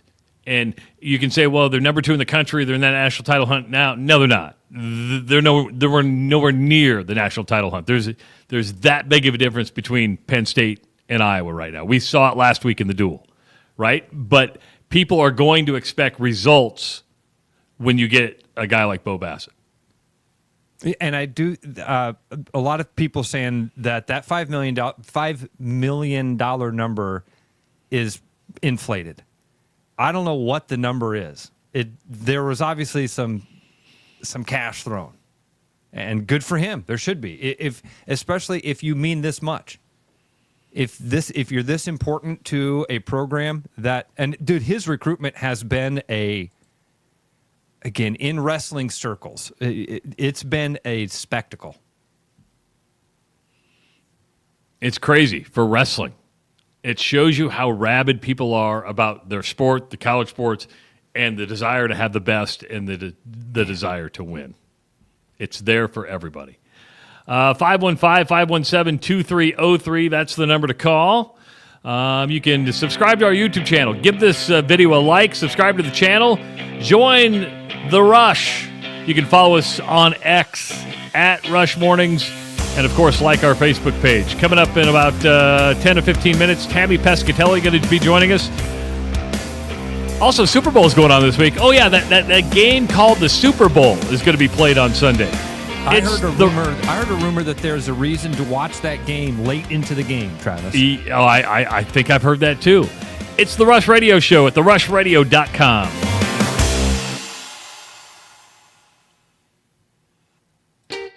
Missing a quality home-cooked meal? You know, the kind Mom used to make? Lucky for you, we found her recipe book. Welcome to the High Life. Welcome to the champagne of bars. You know why Central City Liquor is always so busy? Yeah, it's because of the cash coupon. Saving money is important, but honestly, I think it's our huge variety, the convenience of our store. No, I'm going to stick with the everyday cash coupon. Well, the guys come in for those great values, but the ladies come in to see me, you know. I don't think so. Morning, Tom. I got cash coupon today. Good deal. That's going to save you some money on that bottle, Mike. Central City Liquors, open 7 days a week, 5 blocks north of 235 on 2nd Avenue. Save 10% when you pay in cash. With over 260 beers on tap, El Bait Shop isn't just another craft beer bar. It's the best. Beer lovers know El Bait Shop, 200 Southwest 2nd, Des Moines.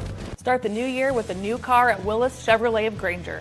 We have the largest inventory of new and certified pre-owned vehicles in the area, and we're offering huge savings during our new year new car sales event. So up to $8,000 on selected 2024 Silverado 1500s or $10,000 on Tahoes or Suburbans. Looking for something affordable? Check out the Trax and Trailblazer starting at just $23,000. At Willis Chevrolet of Granger, we're your small, friendly, family-owned dealership. For great deals and great service, visit us at Willis Chevrolet at Granger today.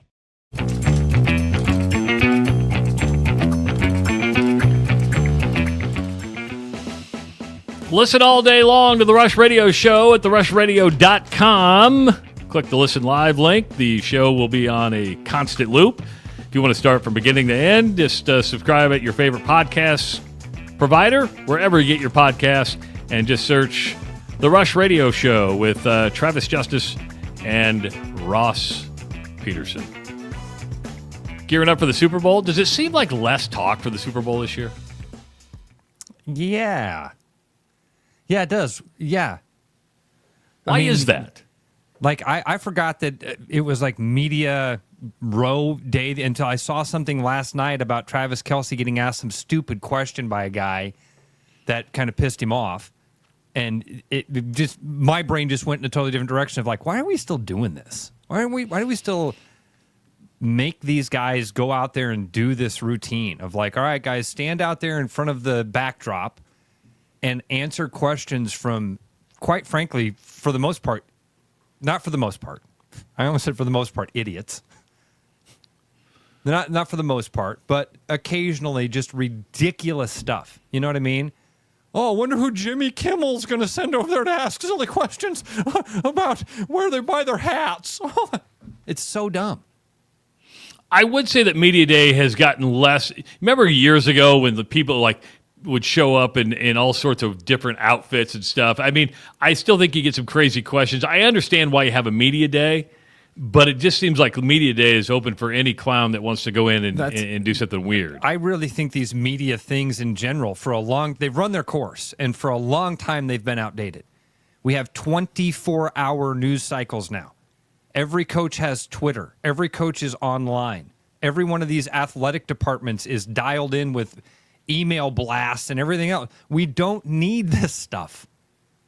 We don't need to know. We don't need it. It is a waste of time. It's a waste of money. It's like people are mad at Skylar Wheeler for the media shit's a waste of time for everybody. Like nothing productive comes out of this stuff. I've applied this stuff to media days for conferences for basketball and football for about a decade now. Maybe a little less, but about a decade. They've been pointless. It's more of a time for media guys just to go show up and hang out with each other. You know, it's just like, hey, I got to go have a beer with such and such. So? That's why my favorite question is, hey, what's the headline going to be coming out of Media Day? What's the one thing you guys are really looking to find out on Media Day? And honestly, most of our friends will go, dude, I don't even know. Like, we're honestly down there to see if news happens. And news rarely happens because we're on a 24/7 news cycle now. Right. The biggest joke was the one when the Big 12 had media days and then ended media days and then made their biggest media announcement after media days. That was my indication of like, it's all pointless. Yeah, we should just stop this charade. This is dumb.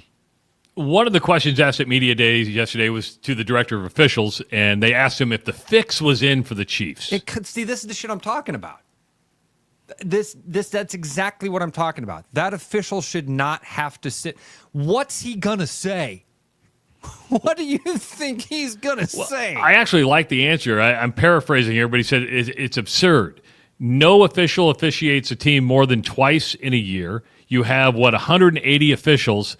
There's not a fix in for the Chiefs because the Chiefs win and some calls don't go your way. They're like, oh, the fix is in. That's it. The fix is in. Yeah. And it is, Travis, we talked about it last week after the conference championship games. Even as a Chiefs fan, you have to watch it and go, oh my gosh, we get the benefit of these calls. Over and over and over, we get the benefit of some of these calls. This is kind of wild. It's not an intentional thing.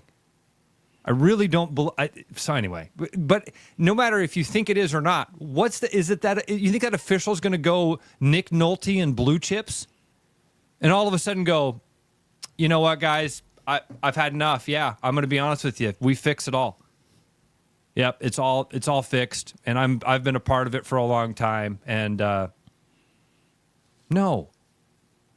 Anyway, officials officiate. Now you're going to not like calls that officials make. Happens in college basketball, happens in the NBA, happens in Major League Baseball, happens in the NFL. Officials are always going to be pariahs, right? Because they didn't call it our way. Yeah.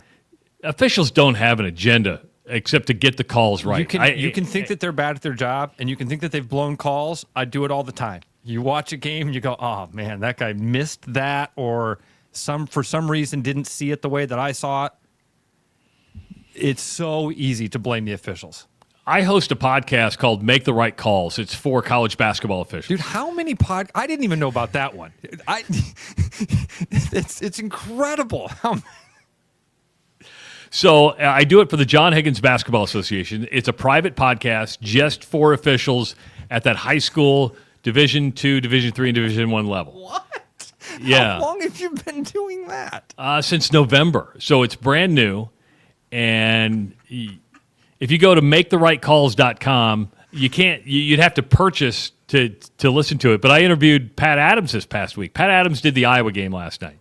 Pat Adams is the high knees ref. You'll see him. He gets his knees really high. And he actually went in and said why he does that. Because a lot of people, oh, you're just showboating. You're trying to make it. He goes, no, my back was going bad. And I went to a chiropractor, and he taught me a new way to run up the court that would ease the pain on my back. I mean, it was a really interesting story on how cool. Yeah. But, we just talk about the situations. He goes, more than anything, We just want to get the calls right. He goes, we're human beings. We're going to blow it every now and then. It happens. What you have to do is own it. You go over the coach and say, I blew it. Now, you only get like one of those a game. Yeah, you got to be careful with those. You don't get many of those in your career, honestly. With each coach, I mean. Yeah, you can do a lot of those in your career, and I think that's the level of sports I've been around. Coaches admire that. If at Grandview, if an official came over to Dennis Schaefer and said, "Hey, man, I blew that call," he would respect that. Now, that official comes 3 or 4 times in the season and says, "Hey, I blew that call." I imagine the third time, Coach Schaefer is going to go, "We know, because you suck." And not all officials are created equal. We know that. That's why some get to do a Final Four and a championship, and some and your most popular officials. You may hate a Pat Adams. You may have hated a John Higgins, but they were in those big games for a reason because they graded out the right way. And they were able to look at those games and go, you got the calls right, even though people didn't like them. The other news to come out of Media Day yesterday, Ross, was, and this was actually pretty big news. Andy Reid announced that he'll coach at least one more year with the Chiefs. It's his career has been, I was surprised. He spent 13, 14 years with the Eagles before he went to the Chiefs. But he announced yesterday that he was going to spend at least one more year with the Chiefs. And that's pretty big news for Chiefs fans, even in the NFL, about turnover that we see in the National Football League. I like this. I'm a big Andy Reid fan. I think he's one of those guys that it's hard to root against. I understand that apathy that is set in, that familiarity has, breeds contempt with people. But I like Andy Reid. I mean, how can you not see that photo of him in the punt, pass, kick competition when he's 11 years old? He's a man-child? He's a man-child. And not love this guy. Just love him. So yeah, I like this. Give him and now this is when you say 1 year left with the Chiefs, that almost implies that it's like I think he'd retire. He's 67 years old. Yes. I think you've got 3. You have Super Bowl titles. Yeah, give him a chance to go. And do they by chance? I mean, I was going to say, did they play the Eagle? They wouldn't do that. They wouldn't. Maybe they have a rematch of the Super Bowl next year. Maybe if it's his last year, you give him a chance to go coach a game in Philly. That'd be cool. Yeah. Pat Riley has given the Chiefs permission to use the term three-peat. Pat Riley owns the trademark and copyright to three-peat. He did it with the Lakers back in the late 80s. And he's worked out a deal with the Chiefs to where if the Chiefs were to win the Super Bowl and become the first team to win 3 straight Super Bowl titles, they can use the term three-peat. Yeah. I don't like that. I remember being 10 years old and thinking that it was stupid that Pat Riley got to own words. How about the word "the" with Ohio State? The. I mean, why do you get to own that? Well, we don't want anybody else to make money off of our... Shut up. It's word... He gave them permission. Permission has been granted from on high. Thou shalt be given thy permission. Just because he was smart enough to file it. Look at you. Dude, come on. We all have to agree this is stupid. He gets to own because he came up with that combination of words. Three-peat. Not repeat. We're going to do 3 times. Three-peat. I can be a millionaire. You already are. You already are. You're Pat Riley. He owns like 6 other variations of 3 or 6 other variations of three-peat that people can't use unless they get permission from him. I don't know if he owns like 3 in a row, but three-peat is obviously the biggest one. 3 in a row belongs to Connect 4. 3 in a row, go for one more. Go for it. Connect 4. Here's another thing I was shocked about with the Super Bowl. President Trump is going to the Super Bowl. President Trump will be the first sitting president in the history of the National Football League to attend a Super Bowl. Does that surprise you that no sitting president has ever attended a Super Bowl? Yeah, both of these. The only thing that doesn't surprise me is that Trump's doing it. It does surprise me that no president had done this before, and it also surprises me that a president is doing it now. Because do you think it's a distraction? The USA Today columnist took a swipe at him, said this is ridiculous, most divisive president in history. Yeah, I look at it. I mean, not in our history. Yes. In our history. I mean, a lot of people didn't like Abe Lincoln. Not sure if you were aware. I just can't imagine the security nightmare that's taking place in New Orleans. And that's that third point I was making is like, this security nightmare is the right thing. Like, just imagine trying to keep all that you have to keep under wraps. Dude, I always think of this thing, and I don't think I've ever shared this, but like, I remember when Jan was interviewing Rick Perry. He was the governor of Texas at the time. And Texas does really have this thing where they consider themselves like their own little country. And so the Texas Rangers, they do like a reconnaissance mission. They come to the radio station before you interview them to like scope it out and make, you know what I mean? Kind of. Yeah. And I always think of that stuff whenever, man, think of the logistics of protecting all of that stuff. Hey, don't forget, coming up this weekend at the Des Moines Funnybone, Friday at 7:30, Tammy Pescatelli is going to be there. Then 2 shows on Saturday, 6:30 and 9 o'clock. If you want tickets, go to DesMoines.funnybone.com. The next week, she's going to be in Omaha, Nebraska. That's going to be on Valentine's Day. No better place to spend Valentine's Day than Omaha. A 7 o'clock show on Friday, then 2 shows on Saturday at 6 and 8:30. You would have nicknames based on your flaws. I have a brother, To-Do. Yeah, because he used to play with a toilet paper roll all the time. To-do, to-do, to-do, to-do, to-do, to-do, to-do. We only let him play with that because he broke all our toys. Broke my Easy Bake Oven. You know what that is? Millennials, that's a little mini meth lab is what that is. Joining us live on the Rush Radio Show, you see her with that wonderful green screen in the background, Tammy Pescatelli. Hello, Tammy. Hi, I wish I would have known. I would have taken this green screen off. But normally, it makes sense. But you guys just have normal, regular backgrounds. That's awesome. Yeah. How you been? Crazy. Thank you for having me. How have you guys been? Not bad. Ross is actually going to your show on Saturday night, so he's excited to see you. Well, you're going to have a fun weekend, right? A little comedy on Saturday, a little ball on Sunday. I'm going to have a great time. Saturday I'm going to be super drunk all day. I'm going to be doing day drinking, so I'll be primed up for your 6:30 show. I'll make it feel as much like 9 o'clock as possible. Oh, that's what I want to hear. That's exactly what every comic hears, that people have been day drinking and then just showing up and passing out and being themselves before the headliner even gets I'll try to accomplish both, but only one's guaranteed. Tammy loves hecklers at her show too. Absolutely loves hecklers. It's so much fun. I have no choice but to love them. I am so at a place in my life that I feel sorry for hecklers at my show. I literally have to go, all right, let me use my powers for good, because I got to remember they live here in this town and they're going to be destroyed when I'm walking around. There are people at just random places are going to call them whatever I call them. Now, Tammy, do you genuinely love hecklers? Is that a real thing?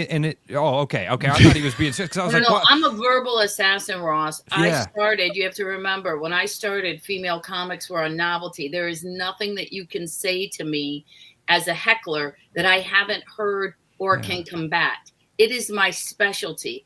I have an ability to say, because I also grew up with all boys. So it's the reason I'm a comic, because I have the ability to say such evil stuff that will live in the confines of your mind that you will want to kill yourself. And I don't want it's the opposite of what I want to do with my life. My life has been about making people laugh. but I can't let you take my mortgage from me, because what happens is if a heckler interrupts, I tell jokes. I mean, I tell stories more than I tell jokes, right? Like I come back, I do callbacks. So if you miss the one joke and I call it back, you're like, that doesn't make any sense. Why is she talking about a station wagon or whatever it is? Yeah. So I can't let you, not you, but the proverbial heckler, you take that from other people. They don't have, I always say this, like, people only have so much disposable income. So the fact that they vote for me with their dollar, you know what I mean? That they come, they get a sitter, they fill up their car, they buy drinks, they get food. If anybody thinks I'm going to let some rube steal the show that I got on a plane and went away from my family for, you must be out of your mind. You must be. Do you ever see, like, when, you know, that the stripper or streaker runs down on the baseball field? Yeah. And the security has been waiting to tackle them, and they literally face plant them. They don't just walk up and go, hey, come on and do this. They run. There's always that one security guard that has been waiting because they played football in high school and they wanted to. That's me. If you want to do this, my life has not worked out the way I thought it would. I would love to just annihilate someone for free. You know, the last couple of shows I've been to you, they've always been female hecklers. It's rarely males. Always. I'm at a place in the early stages of my career, it was men. And then drunk men who weren't used to seeing a young woman on stage without having to throw dollars at her. And then now it's drunk women who need too much attention, but they're too old to strip. It's so hard. It's just it's too much. It's too much. Tammy Pescatelli joining us on the Rush Radio Show. She's going to be in Des Moines this weekend. Go to desmoines.funnybone.com. Who wouldn't want to come to that show? Hey, I want to come to the show. How long? Ross asked me earlier in the show when we were talking about you, how long have you and I known each other? I think it's 25 years about, isn't it? Well, I've been a comic 30 years this year, and I think that maybe even more than that, Travis, because I went on the road right away. Right away, and Omaha was one of the first places that I went. So, I mean, it's at least 25, but it could be more. You may not know this, Ross. She got her start in Iowa. You were on the radio over in the Quad Cities, right? In the Quad Cities. Mm-hmm. Yeah. Well, what I did is I had graduated from college. I'm from the Cleveland area. I went to Kent State, and I had graduated college, and my parents had moved. And it was a weird time because I had an internship in the fall, but I had the summer, and I'm like, what are you going to do? I didn't have money for rent to hang out with my friends. So I was like, I'll just go to my parents. They had a comedy club there, a Funnybone. I was like, I'll just be the world's worst waitress. I love stand-up. I'll see a bunch of shows, make some money, and then I'll be gone. And a woman came through, and whether it's right or wrong, I felt like I was as funny as she was. And I happened to go home, and in my competitive household, where we still have the best spiral competitions, I said I was funnier than this woman. And all of a sudden there was $50 on the table, bet. So I had to do an open mic because I needed the money. And that's open mic hired me to do radio. I did that for 2.5 years, house MC it at the Funnybone, interviewing comics, and then I went on the road. Wow. That's, I mean, for comedy, that's a lightning fast journey. Because when you say you started 30 years ago, Tammy, I feel like I've known your name that long. Wow. No, it wasn't a lightning fast journey whatsoever. Trust me. I didn't even get on TV. I was 10 years in before I ever got on TV. But the thing that I did do, the first television appearance ever was, I mean, besides like a local, you know what I mean? You know, yeah. PM magazine, whatever they call it, you know, the first national television thing I did was The Tonight Show. So that was mind blowing, but I was 10 years in. Wow. Was that with Leno or Carson? Leno. Yeah, I wish it was Carson, but that was the 90s. 10 years in. I'm not that old. But I'm guessing you would have been performing in Des Moines long before that, right? Because maybe that's how I knew your name, just from performing. I was in Des Moines. I mean, I worked my way up. If you've ever seen a comedy club structure, I worked my way up. I was an MC, a feature, a split week headliner. But I also was the spokesperson for the Hy-Vee for Hy-Vee. Like they used to do this thing called in the like late 90s when Seinfeld was all the rage. I would go to Des Moines and we would film 5 or 6 commercials a day, and then they'd be up for like 2 years, where it was called the Hy-Vee Comedy Club, and there was the brick wall, and then it would say stupid things like, "When a cow laughs, does milk come out its nose?" That's me. When a cow laughs, does milk come out its nose? And then it would go, "This week on sale at Hy-Vee, milk." You mentioned you're a story comic, a lot about family. You grew up with brothers. You had to have some good fights growing up, and I love Tutu's always been my favorite. So yes, and I keep expanding on him because he keeps giving me the material and asking me to pay for more divorces. So we're going to talk about him, you know. Yeah, I mean, we physically fought. That was always my biggest problem. I'll be honest, and I started to really talk about it on stage recently because my go-to has always been to punch somebody. Like that's my physicality. Like I grew up with boys. We fought. I went on the road by myself for all those years, which clearly now, because the advent of podcasts, I was literally probably 3 miles from being murdered by a serial killer at any moment. So like that's always been my thing. So it's harder now that I'm older.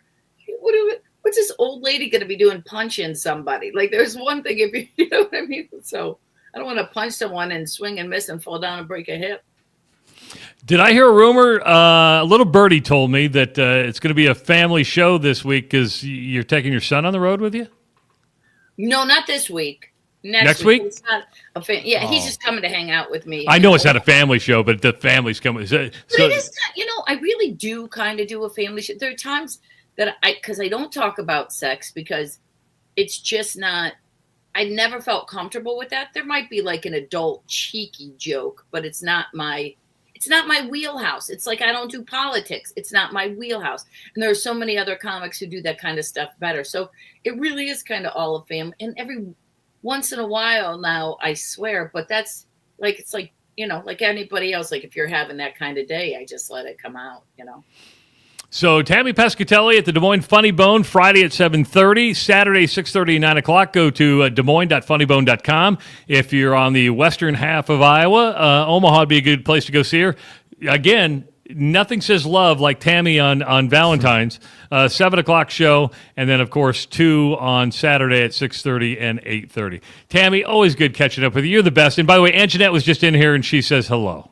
Give her my love. That picture, Ross, this is how long, I mean, we knew each other a long time before, but Anjanette made a beautiful art piece for my son with his name out of characters, and it's still over my son's bed to this day. Oh, that's really cool. So I'm not surprised. Love. She's amazing, and everybody loves her and deals with Travis. She balances Travis out a lot.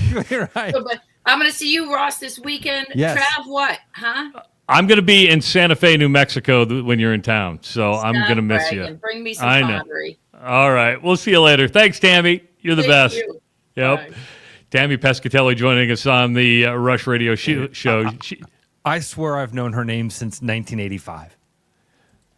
Well, it's she started in the 90s. Is what she was saying. Man, started on radio in the Quad Cities. Had no idea. How about that Hy-Vee story? I remember those commercials. Man, it kind of rings a bell, but not just vague. I certainly can't picture it. Yeah. So, all right, that's going to wrap up today's show. Ross, always a pleasure, my friend. That 2 hours flew on by. Dude, yeah, we're done. Every day flies right by. Gone. So make sure to subscribe to our YouTube channel and like our Facebook page and follow us on Twitter. This has been The Rush Radio Show on therushradio.com. Not too many places hit all the right notes. But when it comes to great atmosphere and delicious scratch-made food, Truman's is the name to know. Game days are for Chiefs fans, but every day is for the food fans. Truman's, get to know us by name. I'm loving these wooden nickels, Brian. Yeah, I suppose everyone is catching on. Just spend $20 to get a wooden nickel. It's 25. Collect 10 and add up the savings on your next purchase. Some of these are worth $5. That could be huge. I know, right? That's why you have to spend $20. It's 25. Collect 10. It's like money back to you. Spend 20, you get another wooden nickel. It's 25. Collect 10 and add up the savings. It's huge. Central City Liquor is home of the 10% cash coupon. And the wooden nickel program. It's huge.